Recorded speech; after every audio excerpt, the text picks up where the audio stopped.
Hello and welcome to Evolver Astrology Solstice Eclipse Edition 2020. And I have to say that I love the charts of the eclipse series currently dominating the sky.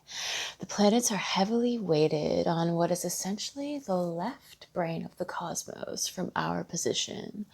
Mercury has been making a foray into the right brain, the creative, before being pulled back into retrograde toward the corpus callosum of Cancer and outrun by the sun and moon. Saturn has pulled its weight into Aquarius, but is now retrograding back into Capricorn. Right now, it's giving us a sneak peek into our social, collective, and humanitarian karma. This is something you're going to want to pay very close reflection to as an individual from now up until the winter solstice. The sun is burrowing in with the moon in Cancer. This is your emotional will to nurture, to be a self, your identity at home, and feeling at home in your own identity. The new moon shadowing the sun in Cancer is a time of the blanketing of the emotional slate, the reset of emotional identity. Where is that place inside of yourself that you come back home to? North Node in Gemini at 29 degrees is about learning to evolve from operating at a state of pure emotionality to identifying the emotions that have come up in yourself and in the people around you for the sake of communicating them, starting a conversation about them, going from a place of pure introverted feeling and putting feelings to the foreground. Analysis of feeling and discussion around them to figure out where they are coming from an identity to a community, moving from being in a place of nurturing the small baby, the inner child, from a state of becoming to becoming part of the world, moving from, at times, crazy, overwhelming emotions to curiosity, novelty, experimentation, and humor around the intensities of becoming who you are becoming, and sharing the fruits of your intimate laboring with the people around you.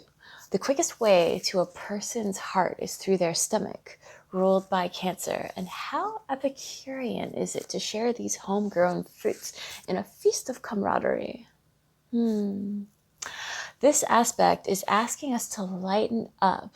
The fact that the eclipse occurs just after the sun and moon touch the North Node in the final degree of Gemini and conjuncts in the first degree of Cancer suggests that with a little bit of conversation, levity, analysis, and good humor, there will be plenty of new opportunities to return right back to that emotional framework with a fresh perspective and to deepen it. Individuation 2.0, conversation as a psychotechnology for discovering yourself, assuming we go back to the depths after coming up for air and don't just get caught up in the chatter.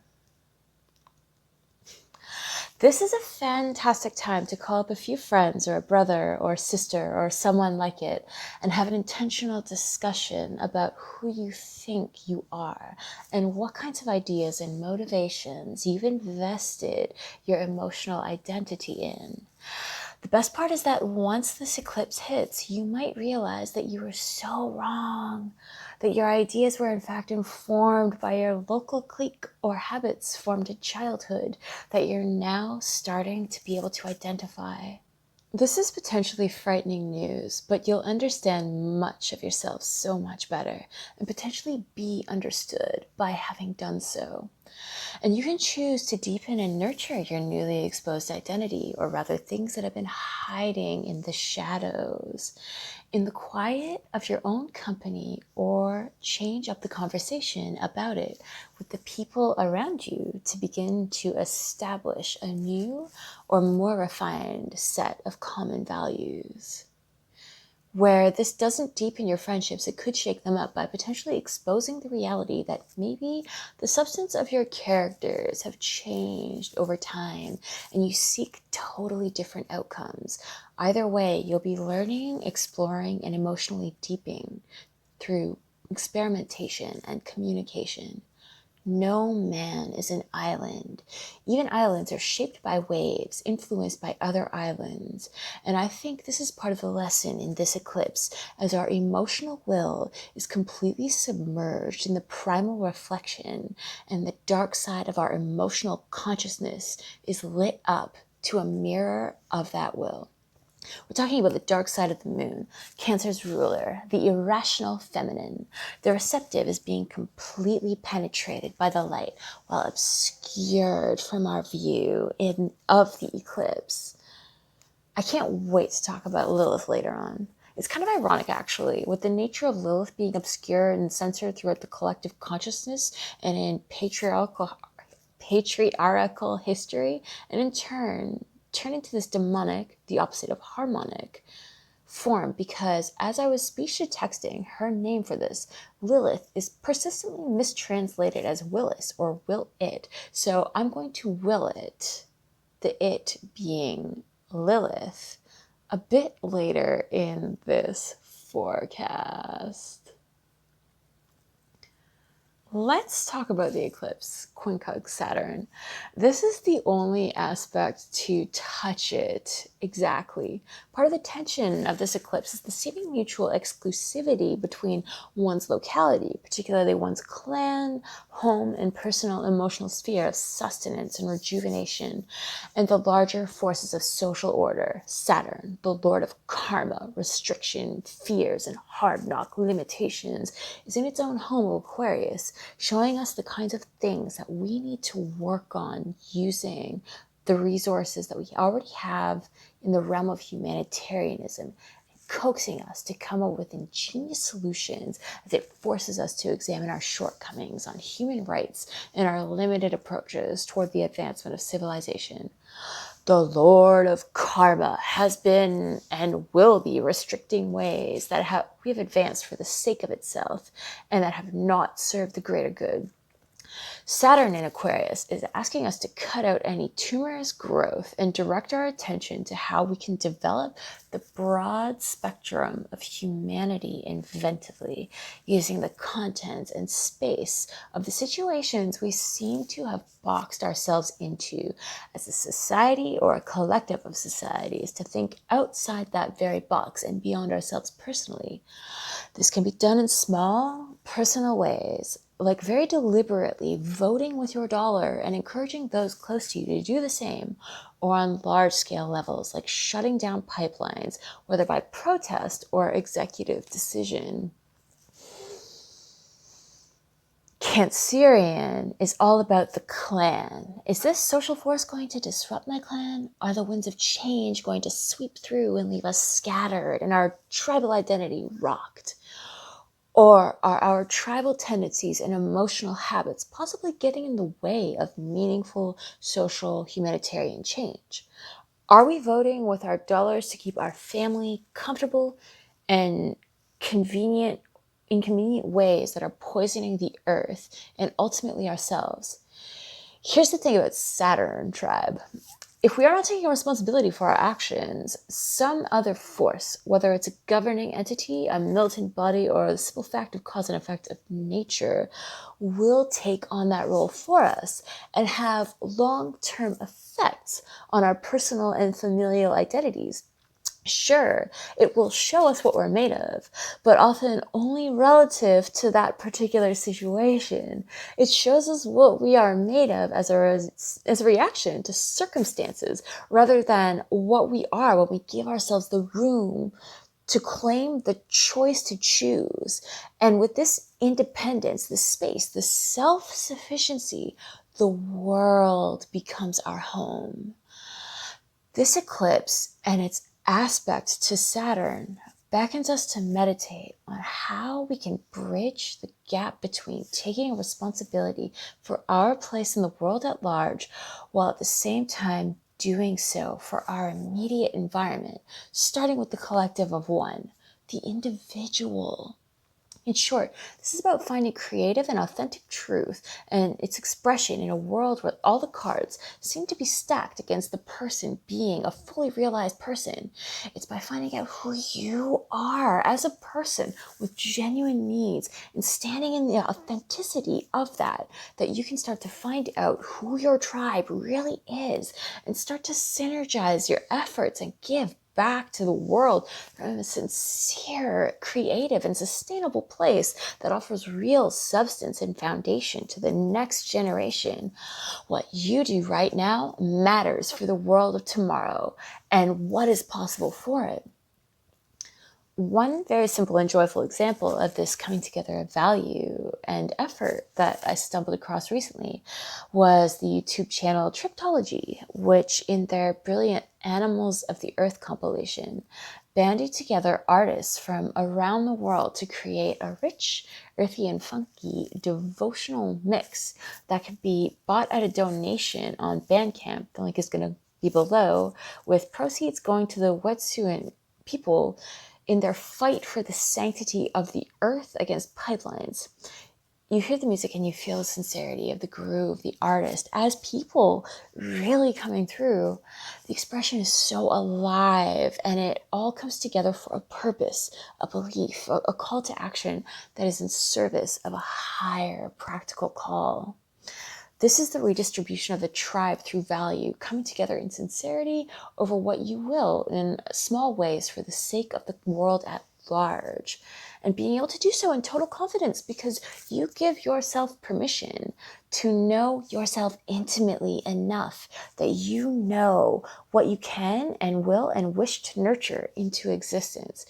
This is how we give back to the world at large and soften up its otherwise seemingly rigid structures from the bottom down and shape it up to serve the embetterment of all.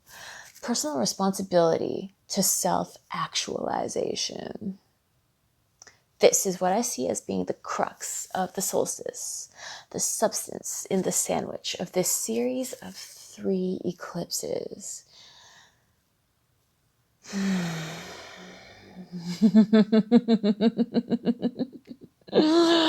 Oh man, and believe me, there is going to be plenty of creative tension to dance with as the sun and moon exit the bounds of a square with Neptune and Mars together, leaving us kind of scratching our heads over what just happened and entering the realm of a square between Lilith and Chiron and spirit warrior Aries.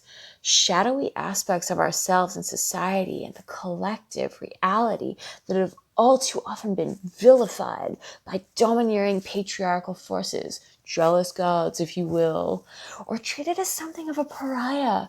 Our wild, unfettered feminine or desire body has been cut off, made taboo, and only been able to express itself in such a limited number of prescribed ways that we are only starting to wake up to, but are so often still too frightened to look in the eye because they've gotten so little attention for so long. We have no idea what to do with this energy. This is part of ourselves. Lilith is this gateway into unrelenting creative possibility. It's conjunct the wounded healer during this time. It's our suffering that makes us wise, compassionate, uniquely equipped to deal with the challenges of life if we are honest about it. The two have come together to illuminate the suffering of the primal divine feminine and Lilith at the moment of the eclipse. And I'm talking about true Lilith, not the averaged out version of her that some people feel more comfortable with just because she moves more erratically than other celestial bodies. But must be emphasized that her grace still falls in line with natural order. Lilith is quintile Pluto and Jupiter, which are in conjunct one another in Capricorn, giving her a long overdue creative power in the form of wild release from the patriarchal. Pluto breaks down especially at a subconscious transgenerational level, and Jupiter magnifies and expands this. Capricorn is the crown of patriarchal affairs, the builder of institutions. In the magnified breakdown of what Capricorn represents in the restricting of Lilith power, I'm talking full-blown release of repressed sexual energy, big repression, big energy. The aspects that are happening with Lilith suggest to me that there are going to be a lot of people out there, especially if they've got planets at 6 or 7 degrees in a fire sign, particularly Aries, that are going to be realizing that they've been walking around with a giant chastity belt around their hearts and their minds and their bodies, becoming compassionately cognizant toward themselves of this fact. Expect to see people start to become aware of just how much institutions like religion, government, social media, propaganda, and the sort, but especially the echoes of the more old school institutions, have carried on to influence their most intimate desires, even today. So, best case scenario, and we all use this energy wisely, to start to see people nurturing their own will to individuation and a redistribution of collective will, and tribalist sense occurs that shakes the institutional direction of large-scale ventures to actually serve the benefit of the planet and the creatures that are part of it, because we've realized our own inner voice. We've realized our history. You can't know who you are until you know where you've come from, but you can't know where you've come from until you know who you are.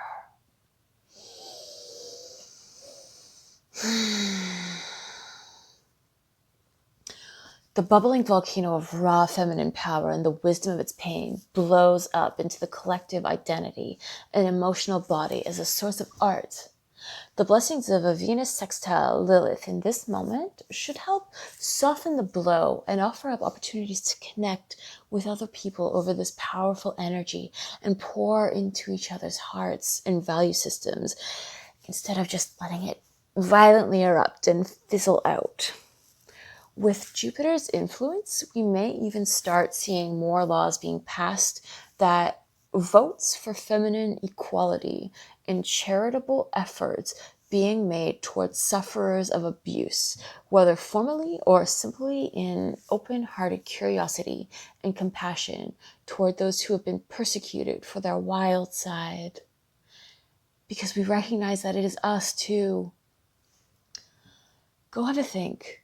Meditate on who you really are. What latent forms of self-expression are you hungry for? Go have some conversations with people in your sphere, asking them to hear you out about ideas that you have about yourself and the kind of change that you really want to bring into the world. From that place of authenticity, know that this is a point of reflection. It may already be crystallized, or it may change, especially after these eclipses. Offer to them the same opening and conversation. The point is to find your tribe and how you vibe. Come together through a place of proactive authenticity, summoning pain's wisdom and humor, and watch the gears of compassion and higher aspirations start to turn. You might lose a few friends along the way, and that's okay. Life comes and goes. The point is that you make the most of the moment with what you've got. And with this eclipse, you've got a lot. You've got a lot. Keep that in your heart.